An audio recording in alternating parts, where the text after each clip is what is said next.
Salut à tous et salut à toutes, bienvenue dans N1, le podcast WNBA des équipes de The Free Agents. C'est mercredi, on se retrouve donc pour parler de l'actualité de la Ligue féminine américaine de basketball nord-américaine. Et pour m'accompagner, le trio, en tout cas, on forme ce trio habituel, c'est Tom et Elliot. Salut les gars.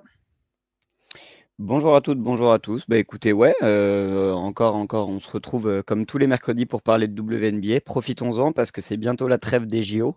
Donc on a encore un peu d'actu à mettre en avant. Et puis, toujours un plaisir de vous retrouver, les gars. Ouais, hello Chris, hello Tom, hello tout le monde. C'est ça, et puis aujourd'hui on a un bon programme chargé, on a quelques matchs qui vont se jouer même ce soir, et puis on va parler de la course au rookie. Ouais, plein de choses encore à évoquer dans cette semaine de WNBA qui est toujours aussi trépidante et intéressante à suivre. On va attaquer tout de suite les gars. Avec les joueuses de la semaine. On garde notre petite trame habituelle, hein, ça fonctionne plutôt pas mal. Et alors, Tom, cette semaine, alors, il a fallu quand même que je plisse les yeux et que je regarde à deux fois la communication de la WNBA parce qu'il n'y a pas de joueuse du New York Liberty. C'est assez particulier quand même. Ouais. Comment tu t'es remis de cette information qui est tombée hier soir? C'est une tristesse, hein, c'est une tristesse et une colère inimaginable. Non, très sérieusement, c'est au vu des joueuses de la semaine qui ont été citées, c'est tout à fait logique. On va revenir dessus là, mais écoute, en plus, le Liberty n'a pas beaucoup joué cette semaine et n'a pas forcément gagné, n'a pas forcément fait un 100. Donc, écoute, ça me semble logique. Bon. Et du coup, je t'avais lancé sur les joueuses, mais tu veux pas y aller, donc on va lancer Elliot. Tu veux partir sur la conférence Est ou la conférence Ouest? On te laisse le choix du roi, en quelque sorte. Je vais d'abord pousser mon coup de gueule sur la conférence Ouest. Allez. En fait, le problème c'est que la WNBA a décidé de faire la semaine du 27 juin au 7 juillet. C'est-à-dire que c'est à cheval sur 2 semaines, parce que vous vous Mhm, souvenez, la semaine dernière, on avait les joueuses du mois et pas les joueuses de la semaine. tout à Donc fait. la WNBA a cessé de compenser un petit peu, ce qui fait que ça retire le titre à Kelsey Plum, puisque si on prend la semaine stricte, Kelsey Plum elle est à 26,5 points de moyenne, à 55% au tir, à 52% à 3 points en prenant 9 par match. Donc voilà, tout simplement des stats monstrueuses. Elle a mis donc 34, 28, 21 et 23 points sur la semaine. 3 victoires et une seule défaite pour les Aces. Et donc c'est sa coéquipière, malheureusement, du coup, des Aces qui est joueuse de la semaine, c'est AJ Wilson, qui tourne quand même à des stats bien sûr Oui. très honorables, presque 26 points et un peu moins de 10 rebonds. Elle a aussi cette semaine elle est devenue la meilleure scoreuse de l'histoire de la franchise avec 4301 points. Elle qui est là depuis seulement 2018. Et aussi, elle est sur la cover 2K, Tom. Ouais, tout à fait. Écoute, on en parlait un petit peu en off. C'est une belle récompense pour elle d'être sur la cover 2K pour 2025, la cover spéciale All-Star, si je dis pas de bêtises, Ouais. Ouais. avec Jason Tatum. Et pour nuancer un petit peu le malheureusement, non, non, très honnêtement, AJ Wilson, elle nous fait une saison formidable. Bien Elle a sûr. été élue joueuse du mois la semaine dernière. Je crois que c'est son troisième ou quatrième titre de joueuse de la semaine. Donc, elle roule vraiment sur ce début de saison. On en parlait aussi un petit peu en off, mais globalement, les insiders et nous-mêmes, on en fait un peu notre favorite quand même pour le titre de MVP de la saison régulière. On attend en effet de voir Vegas peut-être remonter encore un peu au classement, mais AJ est surdominante, vraiment des deux côtés du terrain. Quand il faut scorer, elle tourne à quoi? Elle tourne à plus de 25 points de moyenne, je crois, depuis le début de saison. Ouais, ouais, ouais. Elle est quasiment en double-double, hein, parce que là, elle est à 9 rebonds de moyenne sur la semaine, mais elle est pas loin des 10 rebonds sur la saison. Donc, c'est vrai que Kelsey Plum sort une grosse semaine, Ouais. qui fait du bien aussi à Vegas, aussi depuis le retour de Chelsea Gray. On sent que Vegas se restructure un peu mieux, Mm. mais très honnêtement, le titre d'A.J. Wilson n'est pas choquant. Elle est monstrueuse depuis le début de saison.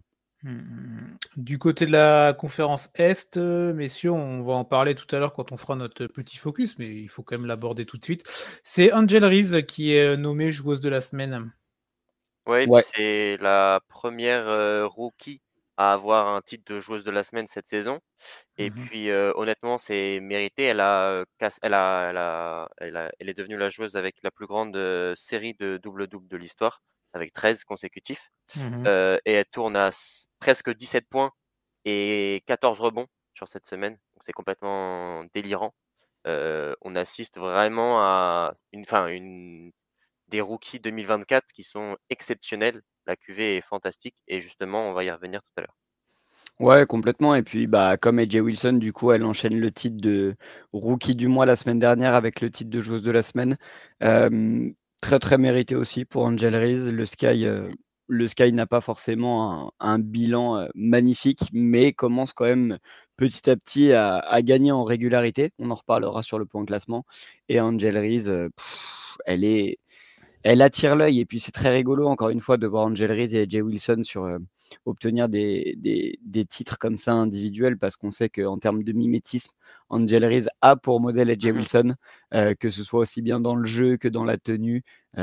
Donc c'est rigolo de voir les photos l'une à côté de l'autre encore une fois et c'est très mérité.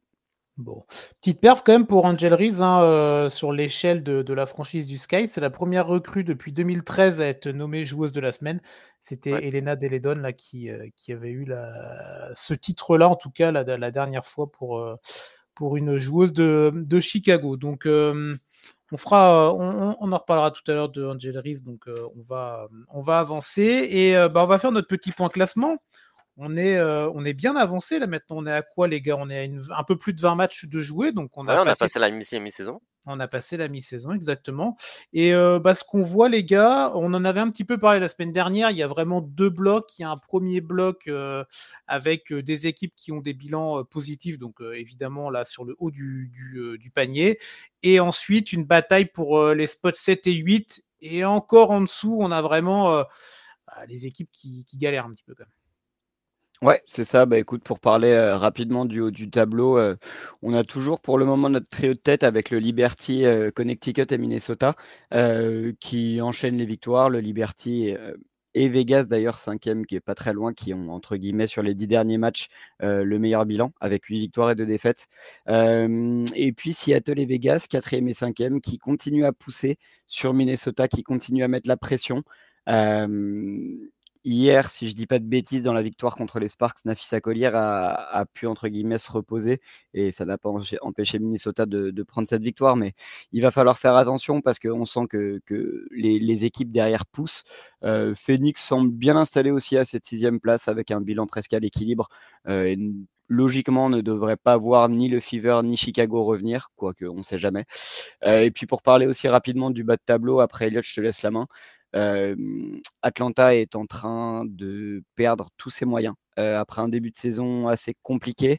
Là, on a vu les deux équipes menées par leurs rookies, que ce soit le Fever ou le Sky, prendre les positions 7 et 8 et Atlanta est en train d'enchaîner les défaites. Donc voilà, globalement, comme tu l'as très bien dit, Chris, on a vraiment une séparation entre les 6 premières équipes et les six restantes.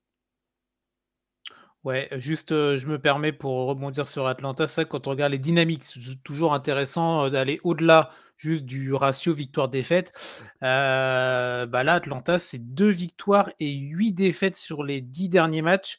C'est la pire série en cours. Non, pardon, c'est la deuxième pire série en cours, égalité avec Dallas. La pire série en cours, c'est Los Angeles qui a 1-9, excusez-moi. Mais voilà, cette équipe du Dream là qui est vraiment dans une mauvaise passe en ce moment et donc du coup tu régresses au classement et tu vois à l'heure actuelle, alors qu'on est à la mi-saison, tu vois le spot des playoffs s'échapper, même si c'est encore très serré, qu'il reste pas mal de matchs, mais attention, va falloir suivre tout ça. Elliot, tu voulais peut-être ajouter des éléments? Ouais, c'est surtout que du côté de Atlanta, il y a 4 blessés en ce moment, notamment Ryan Howard et Jordan Canada qui avait fait son retour et qui là s'est reblessé et Cheyenne Parker. Donc c'est 3 joueuses majeures de Atlanta et ça facilite pas leur remontée, enfin leur Ouais. bilan là est complètement entaché par, les blessures et aussi en parlant de blessures justement, c'est Nafisa Collier. Tu as dit, Tom, qu'elle pouvait se reposer effectivement puisqu'elle est out, de manière, indéfinitive, comment on dit? Indéfini. Non, indéfinie, voilà. Avec une blessure, à la voûte plantaire, qu'elle s'est fait contre Connecticut. Ça sent pas très bon pour Minnesota et notamment aussi pour, Nafisa Collier pour les JO qui arrivent très, très vite Ouais. et on ne sait pas vraiment si elle va pouvoir être, remise de sa blessure puisque c'est une, blessure qui peut pas vraiment se soigner comme ça. C'est avec du repos et avec une boîte sur le pied. Ouais, et du coup, ceci explique cela quand on voit ESPN qui a sorti son power ranking, qui commence à faire chuter, Minnesota petit à petit. Ça va être un vrai Mmh. test pour Minnesota de jouer sans Napheesa Collier qui est quand même, la meilleure joueuse de l'équipe et globalement qui est monstrueuse depuis le début de saison.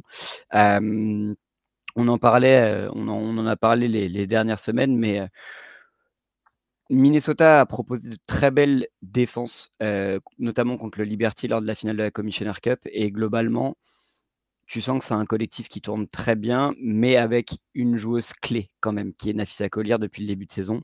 Donc ça va être un vrai test pour elle, de voir aussi comment elle se comporte quand on voit que Vegas commence à bien se mettre en rythme et à enchaîner les victoires, que Seattle continue aussi à toquer à la porte. Donc ça va être on va voir, ça va être un vrai test pour Minnesota. Ce serait dommage de dégringoler trop, au vu d'un début de saison qui est quand même magnifique. Moi, en tout cas, j'espère pour elles qu'elles maintiendront ne serait-ce que l'avantage au playoff, donc terminer dans Mmh. les 4 premières positions. Mais ouais, faudra suivre ça de près. Bon, on va continuer à observer le classement. Évidemment, plus on va se rapprocher là des échéances de la fin de saison régulière, il y a le break, hein, des JO, mais on va observer ça de plus près et les places coûtent cher évidemment, donc ce sera, à suivre évidemment chaque semaine dans le podcast, bien entendu. On va continuer les gars et on va faire notre focus de la semaine. C'est un focus alors à chaque semaine, ils sont intéressants évidemment, on vous propose, du contenu de qualité, on essaye en tout cas, mais c'est vrai que celui-là en particulier est vraiment, vraiment intéressant sous forme de questions et je pense que ça on va pouvoir en discuter, en débattre, on sera peut-être pas d'accord et ça va pouvoir apporter peut-être des clés pour les gens qui nous écoutent. C'est, le débat autour, pardon, du titre de rookie de l'année. On a 2 joueuses qui, sont vraiment, plébiscitées, on va dire, une en Mmh. particulier et une autre, véritable outsider, en tout cas quand on parle des cotes aux États-Unis d'un point de vue, paris sportif, même si nous, on va parler d'autres choses évidemment, mais juste pour situer un petit peu tout ça. On a d'un côté Caitlin Clark pour Indiana et de l'autre, Angel Reese. Les gars, comment vous voulez aborder un petit peu ce débat-là? Parce que c'est des choses qu'on peut voir actuellement sur les réseaux. Si vous suivez un petit peu Ouais. des discussions sur les réseaux WNBA, sur les débats en France, aussi dans la communauté, ça parle pas mal entre les Mmh. performances de l'une, les performances de l'autre, les records battus par l'une, puis les records battus par l'autre. Non, mais c'est vrai qu'il y a un côté un petit peu. Tout le monde a raison. Et tout le monde a peut-être aussi tort d'un certain point de vue. Comment vous lancer, les gars? Vous prenez chacun une joueuse et vous en faites l'avocat ou comment vous Ouais, voulez? sinon on peut peut-être d'abord poser le cadre et ensuite on fait ça? C'est une très bonne suggestion, Elliot. Donc, si tu veux, on te laisse poser le cadre, tiens.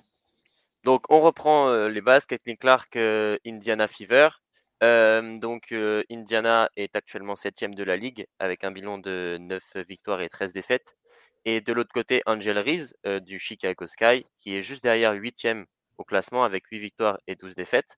Angel Reese, elle est donc, plutôt une poste, 4-5 et elle mène la ligue, au niveau des rookies et même au niveau de la ligue entière, sur les rebonds.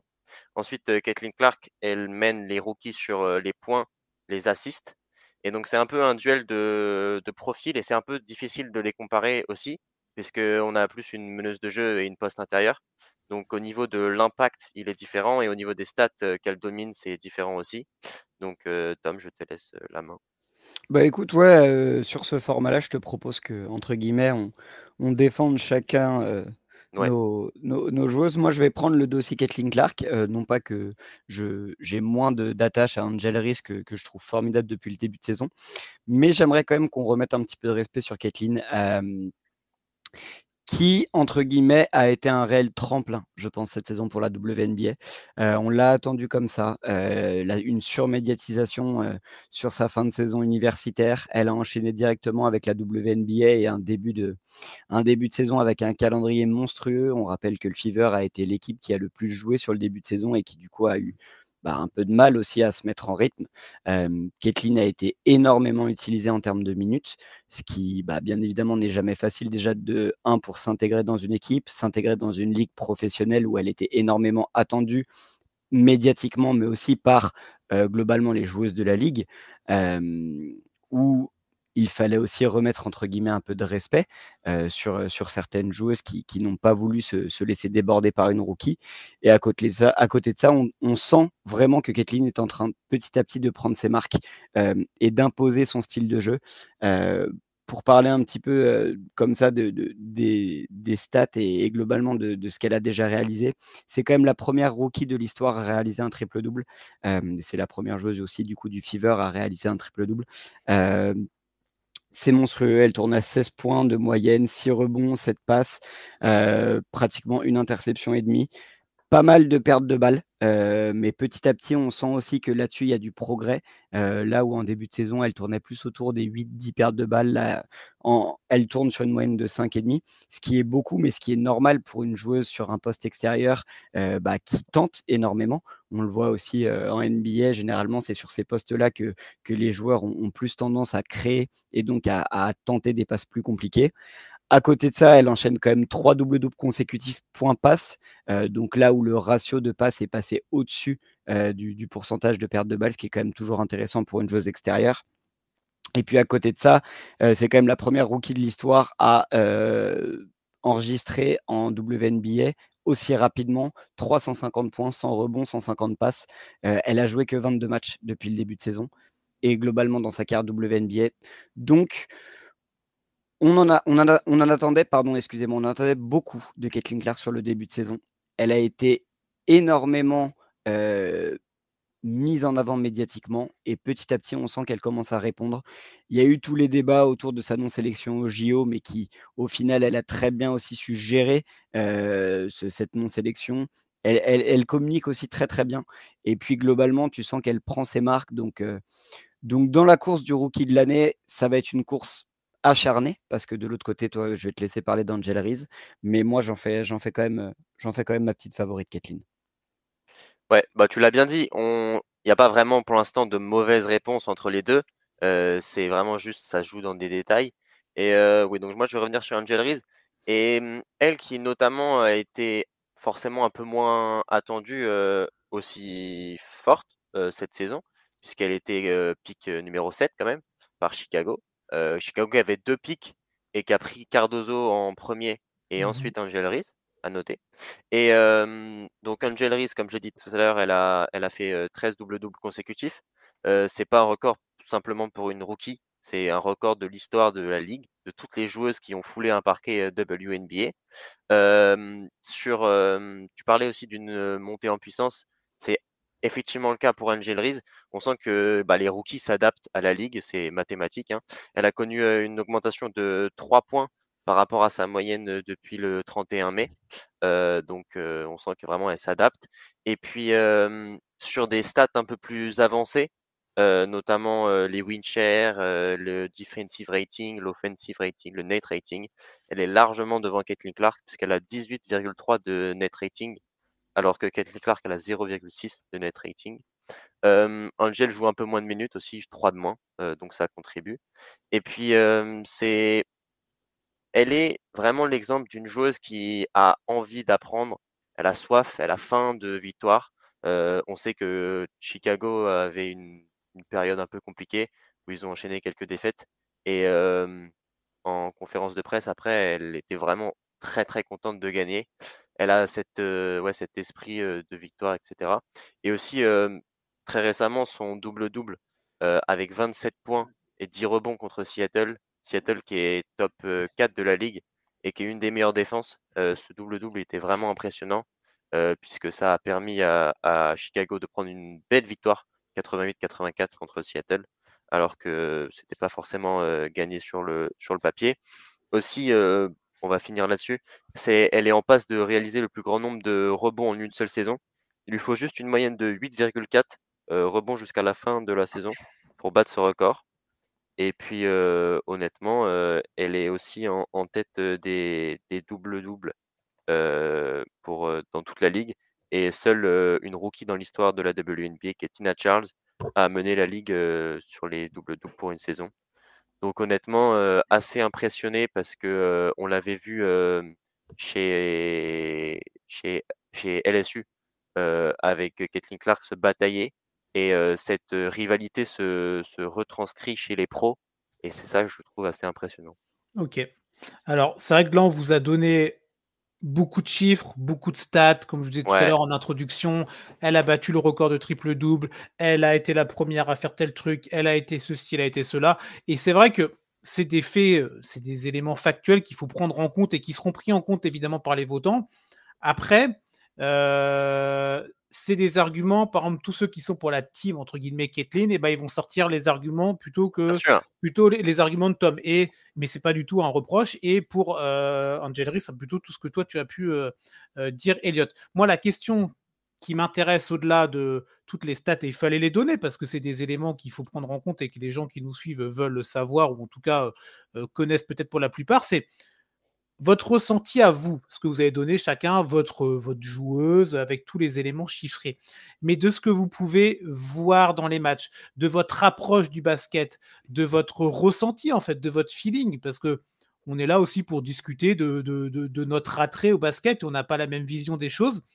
Est-ce que vous vous maintenez sur la joueuse sur laquelle vous avez défendu son dossier ou alors vous vous dites non, non, sans faire offense à l'une, bah moi c'est vrai que c'est plutôt l'autre que je préfère. Moi, honnêtement, c'est pas que je préfère l'une ou l'autre, c'est qu'il faut se mettre dans la, enfin, pour essayer de deviner qui va être rookie de l'année, il faut se mettre dans la place de la WNBA. Et honnêtement, si les stats et justement les stats restent comme ça, je pense que c'est Caitlin Clark qui va être élue rookie de l'année, puisque bah, les cotes le montrent, mais ça, faut pas vraiment s'y fier. Euh, c'est c'est elle qui est vraiment la tête d'affiche de la WNBA, qui est vraiment celle qui, quand on pense basket féminin aux États-Unis, les gens pensent à, il y a beaucoup de gens qui pensent à Angel Reese, mais il y en a quand même plus qui pensent à Caitlin Clark. Et c'est le phénomène, c'est juste, je pense que ça serait se mettre une épine dans le pied de la WNBA de ne pas la mettre rookie de l'année, sinon ils vont s'attirer un nombre de haters assez incroyable. Ouais, je te rejoins sur le côté médiatique, entre guillemets, je pense que Kate sera, si ça reste comme ça, entre guillemets, s'il y a pas de blessure, rookie de l'année. Moi, pour faire un petit parallèle à ce que disaient les amis de Switch dans leur brunch dimanche, et notamment Gis qui avait, entre guillemets, si je dis pas de bêtises, proposé l'option d'une co-rookie de Ouais, l'année. Heu, ça en serait bien. fait, pour moi, ce serait parfait dans le Oui, sens où c'est 2 joueuses qui impactent directement leur équipe, qui ont un aspect médiatique. Elles sont hyper différentes, mais en même temps, tu sens qu'elles boostent énormément, le ne serait-ce que dès leur arrivée, l'impact, de la WNBA aux États-Unis et outre-Atlantique. Hem, donc un co-rookie, moi, ne me choquerait pas et entre guillemets, j'ai envie de te dire, ce serait une récompense qui ne vexerait ni l'une ni l'autre si elles continuent dans leur dynamique actuelle et sachant que potentiellement, ouais, à l'instant T, elles sont 7e et 8e, donc il y aurait pas de, enfin, si on s'arrête juste sur le côté stats et classement, il y en a pas une pour moi qui est devant l'autre. Sur ouais, l'aspect médiatique, on attendait plus Caitlin Clark. Là où je pense que le pick 7 d'Angel Reese est un peu biaisé dans le sens où on l'attendait quand même top 3 et mmh, on ne sait pas pourquoi Chicago a pick Cardozo d'ailleurs qui est blessé avant, mais bon écoute, sur le terrain, Angel a largement un niveau top 3 rookie et puis l'absence de Cameron Brink aussi fait que, ces 2 joueuses-là sont vachement mises en avant. Mais moi j'opte si je devais entre guillemets de me donner juste mon avis personnel, j'aimerais un co-rookie de l'année là-dessus. je suis d'accord. Bon, bah, ça tombe bien, moi je suis pas du tout d'accord avec ça. Euh, non, parce que je trouve que, bah, je veux dire que ce soit sur la WNBA ou la NBA qu'on suit aussi depuis bien plus longtemps, l'histoire est faite c'est une récompense individuelle, dans un sport collectif certes, mais c'est une récompense individuelle et dans l'histoire, on pourrait en citer alors dans la WNBA, on a moins de recul, mais en tout cas dans le sport en général, on pourra vous citer plein d'exemples de personnes qui n'ont pas été rookie de l'année, qui n'ont pas été MVP, qui n'ont pas été défenseur de l'année parce que, bah, tu avais quelqu'un qui était peut-être au-dessus. Alors là, les 2 se valent, mais toujours pareil si on prend les arguments de l'un et de l'autre. Mais moi, je pars du principe que si on fait ce côté co-rookie, on ouvre une boîte de Pandore. Tu vois, on ouvre une boîte de OK, donc l'année prochaine, pourquoi l'année prochaine on annonce une super draft. Si l'année prochaine il y a 3 joueuses toi, si on refait le même débat l'année prochaine, mais pas avec 2 joueuses, mais avec 3 joueuses, on se dit: «Bah, attends, bah, du coup, on n'a qu'à faire Coco rookie», tu vois? Si, pour le débat du MVP, en fait, il y a quelqu'un là qui va sortir du bois et qui va faire une performance de dingue. En fait, je trouve que le côté partager une récompense individuelle, je trouve que du coup, tu perds, le sens même de la récompense individuelle, tu vois? Alors après, ça n'enlève pas le fait que la personne qui ne l'aura pas aura été méritante, mais le principe de la récompense individuelle, c'est que tu dois la donner à une seule personne. Et, et commencer à donner ça à 2 personnes parce qu'on n'arrive pas à les départager, bah, après, c'est peut-être se lancer dans des débats sans fin. Ça peut ouvrir d'autres styles de débat. Voilà. Donc, moi, je suis Ouais, mais pas. après, par exemple, en NBA, tu as eu Grant Hill et Jason Kidd qui l'ont eu, et pour autant, ils n'ont pas réenchaîné les années après avec Oui, une mais peut-être double parce qu'ils récompense comme ça. oui, ils se sont peut-être rendus compte que c'était une connerie aussi. Ouais, pourquoi pas. Bah, Mais regarde, par après, exemple, moi, je attends, trouve que. Vas-y, vas-y. ouais, je me permets juste, toi, pour te montrer le côté des fois, on tente des trucs et ça marche pas. Le premier MVP des finales NBA, c'est un Oui, perdant. oui. Et depuis, dans l'histoire, ça n'a plus jamais été fait. Alors voilà, c'est juste un exemple pour vous montrer que parfois, ils ont essayé quelque chose. Donc là, c'était en année 1 et plus jamais dans les 77-78 autres années de la NBA, un MVP des finales a été un MVP d'une équipe de perdants. Donc tu vois, là, le côté, on l'a déjà essayé. C'est pas pour autant que c'est tout le temps un succès. Ouais, mais le problème là, c'est que honnêtement, enfin, celle qui ne l'aura pas, le titre de rookie de l'année, aurait été sûrement rookie de l'année sur quasiment toutes les autres dernières années récentes, comme, enfin, peut-être à part 2019, mais sur toutes les autres années récentes, honnêtement, Angel Reese ou Kelly Clark auraient été, favoris et auraient remporté le titre de rookie de l'année haut la main. Donc moi, franchement, ça me dérangerait pas d'avoir un co-rookie. Ça, blesse aucune des 2 fanbases et comme ça, tout le monde est content.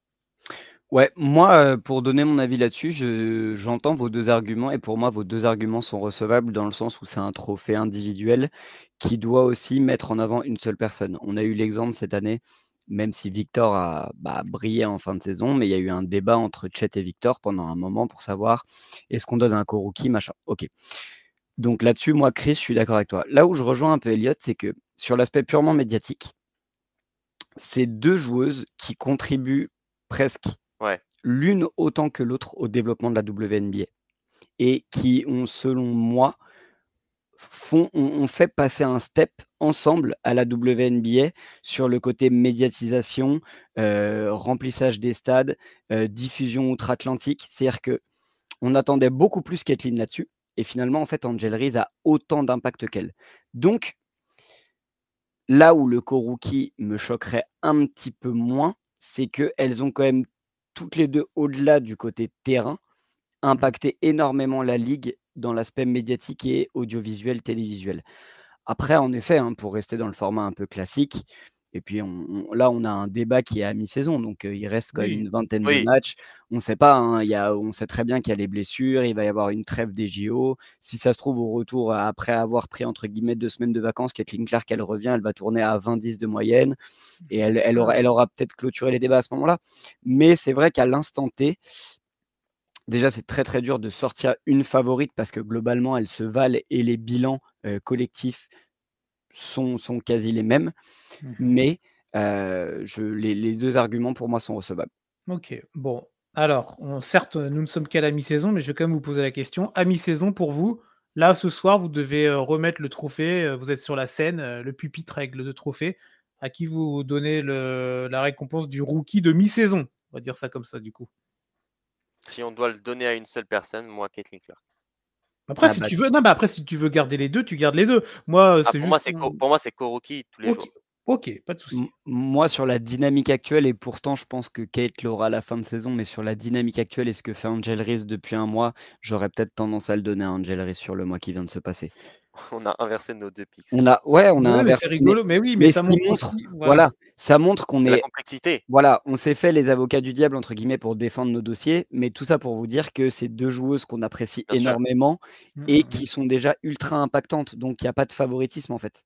Non, non, bien sûr. Et après, même, regardez, hein, quand on regarde les bilans, ça se vaut, hein. À Ouais, mi-saison, clairement. on est sur un 9-13 pour Indiana, on est sur un 8-12 pour Chicago. Il n'y a pas non plus même cet argument-là. Du coup, il n'y a pas d'effet. On peut pas dire ah bah telle équipe regarde le ratio de victoire-défaite de cette équipe. Bah non, en fait, ils ont quasiment le même bilan. Donc même là-dessus, ça se joue à extrêmement peu de choses. Donc ça va être un des éléments qu'on va suivre évidemment sur la deuxième partie de saison, et ce sera un des trophées qui va être le plus scruté évidemment bien sûr. de par tout ce que vous avez pu évoquer les gars, et en particulier cette nouvelle médiatisation là de la WNBA. Donc on pourra voir ça dans les semaines à venir. On va enchaîner les gars et on va partir sur les affiches à suivre si vous voulez bien. Alors la petite nouveauté en tout cas, ou la petite différence avec les semaines habituelles, c'est que donc là le podcast est disponible depuis mercredi après-midi, mais donc dès ce mercredi 10 juillet, Tom, il y a des rencontres qui se jouent à des horaires très très tôt pour nous, petits Français que nous sommes. Exactement, c'est ce qui est appelé la journée des enfants aux États-Unis. Donc aujourd'hui, si je dis pas de bêtises, il y a 5 affiches, en Oui. ce mercredi après-midi, fin d'après-midi, dont 2 qui vont particulièrement nous intéresser parce que c'est des affiches de haut de tableau. Donc des oppositions, Elliot en a parlé un petit peu rapidement dans les jeux de la semaine, mais des oppositions entre, le Liberty et Connecticut, pour aller chercher du coup la première place du classement. 2 équipes avec de très belles dynamiques, un très beau début de saison globalement, mais qui vont entre guillemets, devoir se tirer la bourre jusqu'à la fin de saison, et c'est toujours important de gagner ces matchs-là. Donc ce match diffusé sur le League Pass à 17h, et un autre match à 21h qui opposera les Aces de Vegas aux Storm de Seattle. Pareil, 2 équipes classées 4e et 5e à l'instant T, qui vont se battre pour avoir l'avantage du terrain. Et pareil, c'est des équipes qui ont mis un petit peu de temps à se mettre en place, mais tu sens qu'avec le retour des blessures et globalement avec certains ajustements qui ont été faits, c'est 2 équipes très fortes, donc ça va être une opposition hyper intéressante à voir. Beaucoup de stars sur les parquets.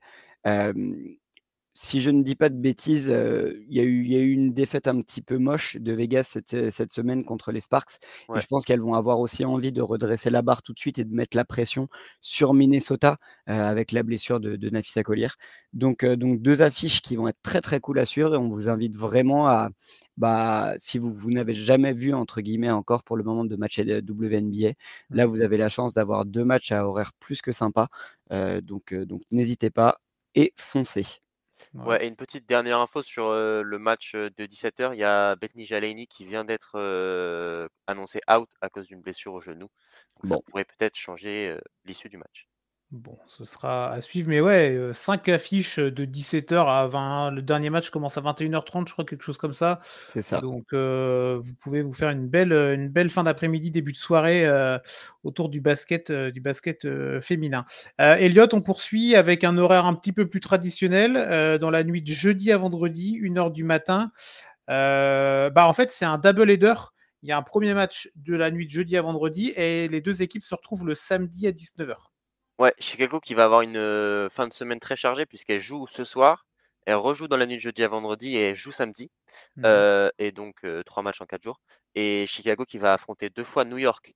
D'abord une première fois au Barclays Center et Oui. ensuite de retour dans l'Illinois. Honnêtement, ça va être assez compliqué, hein, on le sait pour, Chicago, puisque New York est la meilleure équipe de la ligue, et New York, doit assurer sa première place en essayant de récupérer toutes les victoires possibles, et Chicago, donc qui est plutôt dans le bas de tableau, va forcément, souffrir, au vu du profil des 2 équipes. Mais on n'est pas à l'abri d'une surprise, puisque la fois dernière, on avait, New York qui s'est fait battre par Indiana, alors que Indiana est à peu près dans le même rang de classement que Chicago. Donc ça va être intéressant à suivre. Puis, Brianna Stewart contre Angel Reese, ce sera toujours cool. Et puis c'était en début de saison un des matchs, parce que les 2 Ouais, équipes, se sont déjà jouées, c'était un des matchs qui avait révélé vraiment Angel Reese au grand public. On a tous en tête cette image avec, Breanna Stewart, je crois, mmh, qui est couchée à côté d'Angel Reese, et Angel Reese ouais, qui serre les dents et qui monte les muscles. Ouais. Donc encore une fois, médiatiquement, ça va être une rencontre qui va être cool à suivre. Si vous n'avez jamais vu jouer Angel Reese, c'est le moment, surtout qu'elle est sur une bonne forme actuelle, donc ouais, ça va être une double confrontation assez sympa à voir. Ouais, le en plus premier match Chicago qui avait gagné. C'est ça. Voilà. Donc le premier match, hein, celui de jeudi à vendredi, qui est sur Prime Video, donc il y a certainement la rediff. Non, tu nous en avais parlé, Tom, je crois, la semaine dernière. On peut revoir les matchs, sorte de replay, c'est ça, non? C'est ça, si je dis pas de bêtises, je crois que c'est ça sur Prime, on peut voir les replays, des matchs, en intégralité. Donc ça, c'est pour le match de jeudi à vendredi. Et on sait, alors, par exemple, en NBA, c'est souvent le cas. En WNBA, j'ai pas les stats, mais c'est vrai que quand on a deux équipes qui se retrouvent un peu en une sorte de back-to-back, elles se rejouent 2 fois en quelques jours, il y a tout c'est assez rare quand même que la même équipe l'emporte les 2 Oui, fois. oui, Donc oui. on est la vérité du match 1 ne sera peut-être pas ou certainement pas la vérité du deuxième match. Donc c'est aussi pour ça que c'est toujours intéressant de suivre ces doubles confrontations. Et enfin, Tom, le match que propose beIN Sport ce week-end, dimanche 19h. C'est ça, dimanche 19h sur beIN, donc pareil, match à heure française, toujours sympa de pouvoir suivre ça en fin d'après-midi, qui opposera du coup Phoenix et Connecticut. Donc Connecticut, on en a déjà pas mal parlé, 2e du classement et potentiellement 1er ce soir, contre Phoenix qui est, la dernière équipe entre guillemets de ce haut de tableau, 6e avec un bilan positif. Écoute, ça va être un match aussi qui aura pas mal d'importance parce que Phoenix n'est pas non plus à l'abri de voir un retour, des 2 équipes qui suivent derrière que sont le Fever et le Sky. Donc c'est un match qu'il faudra prendre au sérieux. Et puis, Connecticut n'aura pas forcément le droit à l'erreur Ouais. je pense qu'on a assez parlé entre guillemets de ce peloton de haute tête qui se tire la Ouais. bourre. Donc c'est le moment d'enchaîner les victoires avant la trêve des JO. Et puis voilà, toute victoire est bonne à prendre. Tout à fait, donc à suivre sur beIN avec Marie Fatouguet. Dès 19h, donc dimanche soir, sur en général un canal additionnel de beIN. On vous laissera aller fouiller tout ça. Voilà pour le programme, donc encore pas mal de petites affiches à suivre, donc ça reste intéressant et pas mal de matchs et des horaires en plus très très abordables. La petite info en plus, les gars, pour finir. C'est vrai que c'est des éléments dont on aime bien parler, que ce soit en NBA ou en WNBA, l'impact des joueuses ou des franchises dans ce qui dépasse le cadre du sport, dans le côté sociétal, dans l'aide à la communauté. Et moi, je voulais juste tirer mon chapeau pour l'équipe du Mercury, pardon, de Phoenix, là. C'est un article de l'Arizona Central, donc ça doit être un journal local. En Ouais. tout cas, c'est ça. Merci de confirmer, j'étais pas certain. Vous pouvez retrouver ça sur leur site internet et vous pouvez même taper ça sur YouTube. Il y a des extraits vidéo qui sont sortis. Et en fait, la franchise du Mercury a décidé d'ouvrir des terrains de basket en fait pour la communauté autour de Phoenix. C'est vraiment quelque chose qui est important, qu'il faut souligner. Alors, c'est dans le cadre de toutes les initiatives qui peuvent être prises autour des festivités pour le All-Star Game. On vous rappelle, c'est très très bientôt. Là, c'est le week-end du 19-20 juillet, si je ne dis pas de bêtises. Et c'est vrai que du coup, donc Phoenix qui va recevoir ce All-Star Game, propose des activités, des ateliers et pas mal de petites choses autour de tout ça. Et donc là, il y a une cérémonie qui a eu lieu, donc c'était lundi, début de semaine, pour inaugurer en fait ces 4 terrains de basket. C'était des terrains qui étaient déjà existants, mais qui ont été rénovés, qui ont été mis au goût du jour. Vous pouvez aller voir les photos. Il y a vraiment c'est aux couleurs du Mercury, mais c'est vraiment très joli. Franchement, il y a une vraie signature esthétique que je trouve vraiment très très très très beau pour être précis si vous voulez aller voir ça. Donc c'est 4 terrains de basket qui sont rénovés au complexe sportif Rose Moford. Voilà, donc comme ça si vous voulez taper ça, non mais c'est vrai que si vous voulez taper ça sur YouTube ou sur Google, ce sera plus simple. Donc c'est vrai que c'est quand même quelque chose que je trouve toujours important de souligner. Je reprends la déclaration de Jim Putman, c'est le directeur financier de cette équipe du Mercury, qui est aussi le directeur financier des Suns en NBA, donc il gère les 2 équipes de basket. Pour lui, c'est de mettre en avant plusieurs initiatives communautaires pour redonner de l'espoir, de l'envie à la communauté. L'objectif, c'est d'avoir des projets pour les femmes, pour les jeunes de la communauté et par le biais du basket en fait. Et c'est vrai que c'est toujours important de souligner que le sport, c'est des stats, c'est des palmarès, c'est des récompenses, c'est tout ce qu'on évoque chaque semaine avec vous les gars et ce qu'on peut voir sur les réseaux. Mais c'est aussi des éléments d'inclusion pour beaucoup de monde, pour de la jeunesse. Le prisme du sport, c'est quelque chose qui dépasse juste le cadre sportif. Ça va au-delà. Et en fait, même si nous, c'est très loin, parce que c'est vrai que ces 4 terrains qui sont inaugurés du côté de Phoenix, on les verra jamais, sauf si vous avez l'occasion de faire un petit tour là-bas. Mais il faut souligner ce genre d'initiative. Donc là, c'est celle-là, mais il y a des initiatives partout, que ce soit en France, en Europe, aux États-Unis. Et Ouais, vas-y, Joachim vas-y. Noah aussi, je crois, qui en a ouvert au Cameroun récemment. Je crois que j'ai vu la news passer avant-hier. C'est ça. Il faut jamais oublier que voilà, le sport, pour beaucoup, ça peut être une bouée. Parfois, ça peut être quelque chose qui peut aider dans une vie qui est plus compliquée. Ça peut aussi, ça permet de rêver, ça permet d'avoir de l'espoir, ça permet d'avoir des envies, des projets.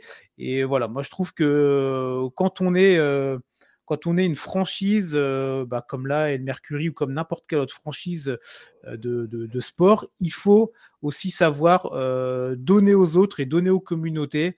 Donc moi, je voulais juste souligner et saluer cette très belle initiative. Il y en a beaucoup d'autres, mais voilà, c'était ça là qui était dans l'actualité les jours derniers. Donc c'était la petite info qu'on voulait vous donner.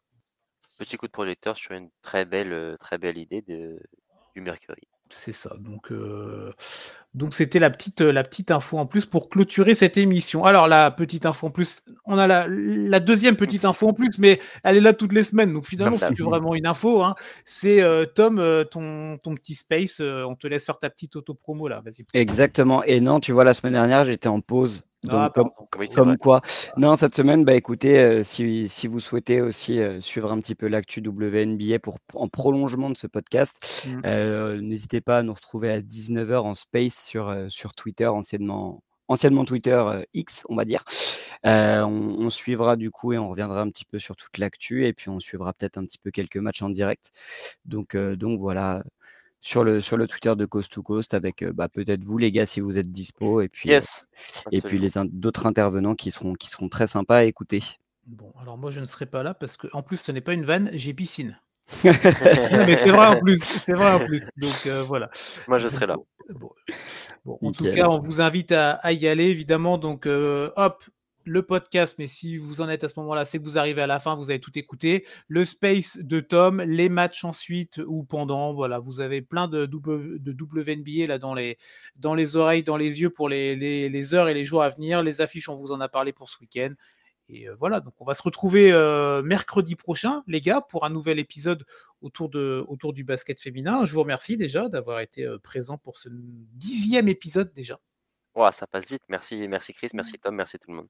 Ouais, c'est toujours un régal de parler WNBA avec vous. Et puis, on reprendra quelques forces pendant la pause des JO pour continuer à vous proposer un contenu de qualité par la suite. C'est ça. Et le contenu de qualité, il est déjà toutes les semaines avec tous les lundis. Les contenus de l'été qui vous sont proposés. Donc, on a déjà eu un petit top 5 qui est sorti autour des maillots iconiques, de nos maillots iconiques. Alors, on est plus sur du basket masculin pour le coup. Donc, on vous invite à aller écouter ça sur les différentes plateformes d'écoute. C'est les épisodes juste en dessous de celui que vous êtes en train d'écouter. Et la semaine est là, en début de semaine, on a fait notre premier live de l'été, le N1 le live, à retrouver un lundi sur deux à partir de 19h30 jusqu'à 21h sur Twitch et YouTube. On a parlé de la Free Agency, on a débattu, on a joué. Tom a été magnifique au quiz, il a été fort, bien plus fort que Yannick en tout cas, et Elliot, mais vous aurez évidemment l'occasion de vous rattraper dans les semaines à venir. Donc voilà, plein de contenu tous les lundis et tous les mercredis autour du basket en général. On vous parlera des JO le moment venu, évidemment. En tout cas, on vous souhaite une très bonne après-midi et on se dit rendez-vous très vite, en tout cas la semaine prochaine. Ciao.